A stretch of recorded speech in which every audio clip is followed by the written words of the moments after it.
Are you facing an issue where your TV turns on, but there's no sound? Don't worry, you're not alone. In today's video, we're going to walk you through some simple troubleshooting steps to help you fix this frustrating problem on your Toshiba Smart TV.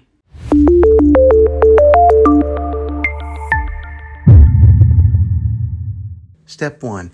Unplug your TV for 60 seconds. Sometimes a simple power cycle can resolve various technical issues.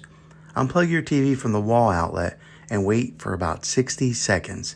This helps in resetting the internal components on your TV and can potentially fix the sound problem. Step 2.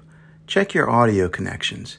Ensure that all the cables connected to your TV to external devices, such as speakers or sound bars, are securely plugged in. Sometimes loose connections or improper connected cables can cause sound issues. Step 3. Verify your TV's audio settings. Using your TV remote, navigate to the audio settings menu. Ensure that the volume is not muted and that the audio output is set to the correct source, whether it's the TV speakers or an external audio device. Step 4. Check the volume settings on your external audio device.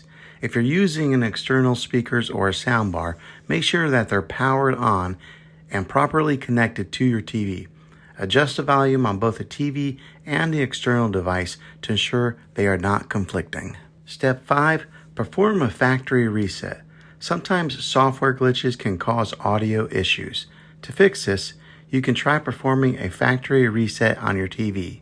However, be aware that this will reset all your settings, so make sure to take note of any customized settings before proceeding.